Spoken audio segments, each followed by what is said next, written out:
अस्सलामु अलैकुम वरहमतुल्लाहि वबरकातुहू। जी मुअज़्ज़ज़ नाज़रीन, आप कैसे हैं? उम्मीद है कि आप सब बिल्कुल ठीक होंगे। नाज़रीन, आज का सबक हमारा सूरतुल कौसर है, सबक नंबर 8 है। और इस सबक नंबर 8 में हम सूरतुल कौसर की तफसीर और सूरतुल कौसर का लफ्ज़ी तर्जमा, मफ़हूमी तर्जमा और इसकी इबारत और इसमें जो थोड़ा सा इख्तलाफात है वो भी इंशाअल्लाह वाज़ेह करेंगे। उम्मीद है कि आप ध्यान और तवज्जो से ये सबक भी सुनेंगे और इंशाअल्लाह अगर आप ध्यान और तवज्जो से सुनेंगे तो अल्लाह के फज़ल और करम से इसकी भी आपको अच्छी तरह समझ आ जाए। जी नाज़रीन, हम शुरू करते हैं।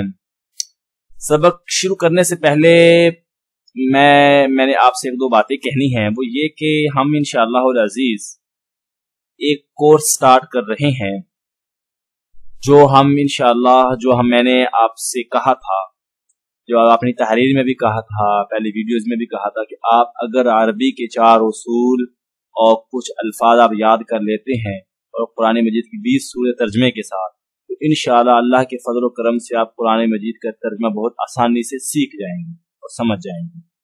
उस तो कोर्स में इंशाअल्लाह हम शुरू से तरतीब के साथ फेल, इसम, हरफ, अलामात के जरिए हम उनकी पहचान करवाएंगे। फिर उसके बाद हम उसका इजरा करवाएंगे। फेल, हरफ शर्त कौन से होते हैं, हरफ जर कितने हैं, हरफ जाज़मा कितने हैं, शर्त और जज़ा क्या होती है और किस लफ्ज के साथ ये लगे तो कैसे तर्जमा होता है। तो इजरा उसका ऐसे होगा कि हम कोई लफ्ज ले लेंगे कुरान मजीद का, उसमें से हम बताएंगे इस असल इस लफ्ज का मतलब ये है, जब ये लफ्ज लग गया तो इसका तर्जमा ये हो गया, इस लफ्ज की वजह से इसका तर्जमा ये हो गया। तो इंशाअल्लाह उसकी वीडियोस हम अपने channel Yasir online Quran academy YouTube पर अपलोड करेंगे। आपसे गुजारिश है हमारा चैनल सब्सक्राइब करें। सब्सक्राइब करने से आप जब भी हम कोई वीडियो डालेंगे उससे आपको हमारी वीडियोस का नोटिफिकेशन मिल जाएगा। आप आसानी से वो वीडियो देख सकते हैं और वो कोर्स सीख सकते हैं। चलिए नाज़रीन, शुरू करते हैं। बिस्मिल्लाहिर्रहमानिर्रहीम। सूरतुल कौसर। सूरतुल कौसर मक्किया है, ये मक्का मुकरमा में नाजिल हुई। इसका शान नज़ूल ये है, हज़रत मोहम्मद बिन अली बिन हुसैन रज़ी अल्लाह अन्हु से मनक़ूल है कि जिस अरब में जिस शख्स की औलाद मज़कूर औलाद ज़कूर मतलब ये होता है औलाद ज़कूर बेटों वाली औलाद जो फौत हो जाती तो उसको अरब में अबतर कहते थे, यानी मक़तूउन नस्ल। जिस वक़्त नबी करीम सल्लल्लाहु अलैहि वसल्लम के साथ ज़ाद क़ासिम इब्राहीम का बचपन ही में इंतकाल हो गया तो कुफ़ार मक्का आपको अबतर कहकर ताना देने लगे। ऐसा कहने वालों में आस बिन वाइल का नाम खास तौर पर जिक्र किया जाता है। उसके सामने जब रसूलुल्लाह सल्लल्लाहु अलैहि वसल्लम का जिक्र किया जाता तो कहता था, उनकी बात छोड़ो, ये कुछ फिक्र करने की चीज नहीं, क्योंकि वो अबतर मक़तूउन नस्ल हैं। जब उनका इंतकाल हो जाएगा उनका कोई नाम लेने वाला भी ना रहेगा। इस पर सूरत कौसर नाज़िल हुई। और ऐसे ही बाद रिवायात में है कि काब बिन अशरफ यहूदी एक मरतबा मक्का मुकरमा आया। कुरैश मक्का उसके पास गए, कहा कि आप उस नौजवान को नहीं देखते जो कहता है कि वो हम सब से दीन के एतबार से बेहतर है, हालांकि हम हुज्जाज की खिदमत करने वाले, बैतुल्लाह की हिफाजत करने वाले और वो लोगों को पानी पिलाने वाले हैं। काब ने यह सुनकर कहा, नहीं, तुम लोग उससे बेहतर हो। इस पर सूरत कौसर नाज़िल हुई। बिस्मिल्लाहिर्रहमानिर्रहीम। चलिए नाज़रीन, अब इसका हम तर्जुमा शुरू करते हैं। इसका शान नज़ूल तो आपको बहुत अच्छी तरह से मालूम हो गया होगा, ये क्यों नाज़िल हुई। कुफ़ार के तानों के जवाब में और उन कुफ़ार के तानों के दिफा में सूरत नाज़िल। इन्ना अअतैनाकल कौसर। इन्ना इसका मतलब बेशक। अगर वैसे लफ्ज़ इन्ना हो, ये हरूफ मुशब्बह बिल फ़िल हैं, ये 6 हरूफ होते हैं, इन्ना, अन्ना, कन्ना, लैता, लाकिन्ना, लअल्ला। इंशाअल्लाह आप ये भी उस कोर्स में पढ़ लेंगे, ये इनके तर्जमे कैसे बदलते हैं, इनमें अल्फाज पर कैसे लगती हैं, किन अल्फाज पर लगते हैं। इन्ना बेशक, अगर इसके साथ अलिफ हो जाए, लग जाए, इसमें एक ज़मीर होती है, बस आप इतना ही याद रख लें। जैसे भी जहां भी इन्ना इस शक्ल में आए तो इसका तर्जुमा करेंगे बेशक हम, ठीक है। अअतयनाकल, यहाँ पे तर्जमा फाइल से हम शुरू करेंगे, यहाँ पे ज़मीर फाइल है, ना हमने अता किया का आपको, का मतलब आपको, ना हमने अता किया, हमने अता किया आपको अल कौसर, कौसर, हमने अता किया आपको कौसर। ये कौसर क्या है? इमाम बुखारी ने हजरत इब्न अब्बास से इसकी तफसीर में रिवायत किया है, इन्ना अअतयनाकल कौसर की तफसीर में वो फरमाते हैं कौसर वो खैर कसीर है जो अल्लाह ताला ने आप सल्लल्लाहु अलैहि वसल्लम को अता फरमाई है। इब्न अब्बास रजी अल्लाह अन्हु के खास शागिर्द सईद बिन जुबैर से किसी ने कहा कि बाद लोग कहते हैं कि कौसर जन्नत की एक नहर का नाम है, तो सईद बिन जुबैर रहमतुल्लाह अलैह ने जवाब दिया, इब्न अब्बास का कौल इसके खिलाफ नहीं, बल्कि वो नहर जन्नत जिसका नाम कौसर है वो भी इस खैर में दाखिल है। इसलिए इमाम तफसीर मुजाहिद ने कौसर की तफसीर में फरमाया वो दुनिया और आखिरत दोनों की खैर कसीर, इसमें जन्नत की खास नहर कौसर भी दाखिल है। एक और मैं आपको हदीस सुना देता हूँ, ये बड़ी मशहूर और मारूफ हदीस है, बुखारी, मुस्लिम, अबू दाऊद, निसाई वगैरह में है। हजरत अनस रजी अल्लाह अन्हु की रिवायत है, एक रोज रसूलुल्लाह सल्लल्लाहु अलैहि वसल्लम हमारे दरमियान थे, अचानक अल्लाह के नबी पर एक नींद या बेहोशी किसी कैफियत तारी हुई, तो फिर अल्लाह के नबी सल्लल्लाहु अलैहि वसल्लम ने हंसते हुए अपना सर मुबारक उठाया। हमने अर्ज किया, अल्लाह के नबी हंसने की क्या वजह?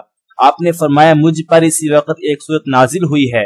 फिर आपने बिस्मिल्लाह पढ़ के सूरत कौसर की तिलावत फरमाई और फरमाया, जानते हो कौसर क्या चीज है? हमने अर्ज किया, अल्लाह और उसका रसूल बेहतर जानते हैं। तो आपने फरमाया, ये एक नहर जन्नत है जिसका मेरे रब ने मुझसे वादा फरमाया है, जिसमें वो खैर कसीर है, वो हौज है जिस पर मेरी उम्मत क़यामत के दिन पानी पीने के लिए आएगी। उसके पानी पीने के बर्तन आसमान के सितारों के तादाद में होंगे। उस वक्त बाद लोगों को फरिश्ते हौज से हटा देंगे। मैं कहूंगा, मेरे परवरदिगार, ये तो मेरी उम्मत में से हैं। अल्लाह ताला फरमाएगा, आप नहीं जानते इन्होंने आपके बाद क्या दीन में इख्तियार किया।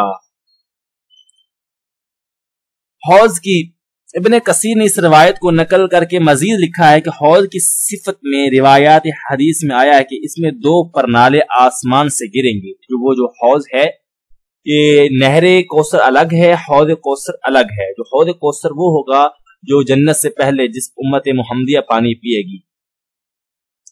वो इमाम इब्ने कसीर की रिवायत है कि वो उस हौज में 2 परनाले आसमान से गिरेंगे जो नहरे कौसर के पानी से हौज को भर देंगे। उसके बर्तन आसमान के सितारों की तादाद में होंगे। इस हदीस से रसूल सूरत कौसर का सबब नज़ूल भी मालूम हुआ और लफ्ज कौसर की सही तफसीर भी, यानी खैर कसीर, और ये भी कि इस खैर कसीर में वो हौज कौसर भी शामिल है जो क़यामत के दिन उम्मत मुहम्मदिया को सैराब करेगी। नेज़ इस रिवायत ने यह भी वाज़ेह कर दिया कि असल नहर कौसर जन्नत में है। यह हौज कौसर मैदान हश्र में होगी। इसमें 2 परनालों के जरिए नहर कौसर का पानी डाला जाएगा। इसमें उन रिवायात की भी तत्बीक हो गई जिनसे मालूम होता है कि हौज कौसर पर उम्मत का दर्दो दुखूल जन्नत से पहले होगा। इस हदीस में जो बाद लोगों को कौसर से हटा देने का जिक्र है, ये वो लोग हैं जो बाद में इस्लाम से फिर गए या पहले ही से मुसलमान नहीं थे मगर मुनाफिकाना इजहार इस्लाम करते थे। अन हज़रत सल्लल्लाहु अलैहि वसल्लम के बाद इनका निफाक खुल गया।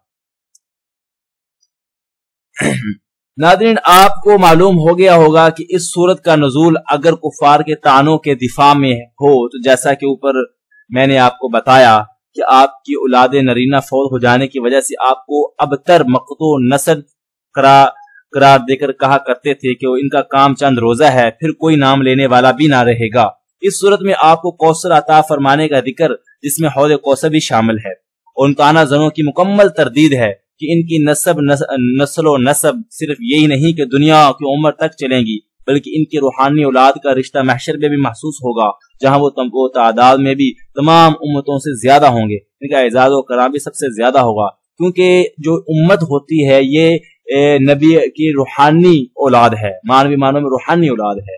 इसलिए अल्लाह ताला ने फरमाया कि इनकी औलाद इतनी ज्यादा होगी कि महशर में भी तमाम उम्मतों से इनकी औलाद ज्यादा होगी। तो नाज़रीन, आपको कौसर की मुकम्मल तफसीर का पता चल गया होगा कौसर क्या है। یہ حوض کوثر اور نہر کوثر. اس کوثر کا لفظی ترجمہ تو خیر کثیر، بے شک ہم نے عطا کیے آپ کو کوثر یعنی خیر کثیر. فصلی لربک، پس آپ نماز پڑھیں، لربک اپنے رب کے لیے، وانحر اور قربانی کریں. وانحر نہر سے مشتق اونٹ کی قربانی کو نہر کہا جاتا ہے، جس کا مسنون طریقہ اس کا پاؤں باندھ کر حلقوم میں نیزہ یا چھری مار کر خون بہا دینا ہے، جیسا کہ گائے بکری وغیرہ کی قربانی کا طریقہ ذبح کرنا یا جانور کو لٹا کر حلقوم پر چھری پھیرنا ہے. عرب میں چونکہ عموماً قربانی اونٹ کی ہوتی تھی، اس لیے قربانی کرنے کے لیے یہاں لفظ ونحر استعمال کیا گیا. بعض اوقات لفظ نحر مطلقاً قربانی کے معنی میں بھی استعمال ہوتا ہے. اس صورت کی پہلی آیت میں کفار کے زعم باطل کے خلاف، یہ جو پہلی آیت ہے یہ والی، تو باطل کے خلاف رسول اللہ صلی اللہ علیہ وسلم کو کوثر یعنی دنیا و آخرت کی ہر خیر، وہ بھی کثیر مقدار میں عطا فرمانے کی خوشخبری سنانے کے بعد اس کے شکر کے طور پر آپ کو دو چیزوں کی ہدایت کی گئی. ایک کیا؟ نماز، دوسرا وانحر قربانی. نماز بدنی اور جسمانی باتوں میں سب سے بڑی عبادت ہے اور قربانی مالی باتوں میں اس بنا پر خاص امتیاز اہمیت رکھتی ہے. اللہ کے نام پر قربانی کرنا بت پرستی کے شعار کے خلاف ایک جہاد بھی ہے، کیونکہ ان کی قربانیاں بتوں کے نام پر ہوتی تھیں. اس لیے قرآن کریم کی ایک اور آیت میں بھی نماز کے ساتھ قربانی کا ذکر ہے. ان صلاتی و نسکی و محیای و مماتی للہ رب العالمین. اس آیت میں ونحر کے معنی قربانی ہونا ہے. فصلی، پس آپ نماز پڑھیں، لربک اپنے رب کے لیے، ونحر اور قربانی کیجیے. ان بے شک، شانی کا مطلب دشمن کا، آپ کا. شانی کے لفظی جو معنی ہوتے ہیں وہ بغض رکھنے والے اور عیب لگانے والے کے ہیں. یہ آیت ان کفار کے متعلق نازل ہوئی ہے جو رسول اللہ صلی اللہ علیہ وسلم ابتر مقطوع النصر ہونے کا طعنہ دیتے تھے. اکثر روایات میں عاص بن وائل اور بعض میں عقبہ اور بعض میں کعب بن اشرف اس کے مصداق ہیں. حق تعالیٰ نے رسول اللہ صلی اللہ علیہ وسلم کو کوثر یعنی خیر کثیر عطا کی، اس میں اولاد کثیر بھی داخل ہے. آپ کے اولاد کی کثرت اس لحاظ سے ہے کہ نسبی اولاد بھی آپ کی ماشاءاللہ کچھ کم نہیں. پیغمبر چونکہ پوری امت کا باپ ہوتا ہے اور پوری امت اس کی اولاد روحانی، اور آپ کی امت پچھلی تمام انبیاء کی امتوں سے تعداد میں زیادہ ہوگی. ایک طرف تو ان دشمنوں کی بات کو اس طرح خاک میں ملا دیا، دوسری طرف یہ بھی فرما دیا جو لوگ آپ کو ابتر ہونے کا طعنہ دیتے ہیں وہی ابتر ہیں. شانیہ کا آپ کا دشمن، شانیہ کا آپ کا دشمن، کا مطلب آپ کا، شانی آپ کا دشمن، ہوا وہی، وہ کم وہی، ابتر بے نام و نشان، بے نسلہ ہوگا. اب ناظرین غور کیجئے کہ رسول مقبول صلی اللہ علیہ وسلم کے ذکر کو اللہ تعالیٰ نے کیسی رفعت و عصمت اور عطا فرمائی کہ آپ کی عہد مبارک سے آج تک پوری دنیا کے چپا چپا پر آپ کا نام مبارک 5 وقت اللہ کے نام کے ساتھ میناروں پر پکارا جاتا ہے، اور آخرت میں آپ کو شفاعت کبریٰ کا مقام محمود حاصل ہوگا. اس کے بالمقابل آپ دیکھیں کہ دنیا کی تاریخ سے پوچھئے عاص بن وائل، عقبہ، کعب کی اولاد کہاں، ان کا خاندان کیا ہوا. خود ان کا نام بھی اسلامی روایات سے تفسیر آیات کے ذیل میں محفوظ ہو گیا، ورنہ دنیا میں آج ان کا نام لینے والا کوئی باقی نہیں ہے. کیونکہ جو نبی کا دشمن ہے اللہ تعالیٰ اس کا نام کیسے باقی رکھیں گے؟ نبی کا نام تو نبی کے غلاموں کا، نبی کے پیروکاروں کا ہوگا. جی ناظرین، اب ہم اس کی مفہومی ترجمہ اور ویسے عبارت پڑھیں گے، آپ بھی میرے ساتھ ریوائز کیجئے. اِنَّا أَعْطَيْنَاكَ الْكَوْثَرَ، اِنَّا بے شک ہم نے أَعْطَيْنَاكَ عطا کیا آپ کو کوثر، فَصَلِّ پس آپ نماز پڑھیں، لِرَبِّكَ اپنے رب کے لیے، وَانْحَرْ اور قربانی کیجئے، اِنَّا بے شک شانیہ کا آپ کا دشمن ہو الابتر وہی بے نام و نشان ہوگا. ٹھیک ہے ناظرین، آج کا سبق کتنا ہی کافی ہے. مجھے دیں اجازت، پھر انشاءاللہ ہم اگلے ویڈیو میں ملیں گے. اللہ نگہبان، اللہ حافظ.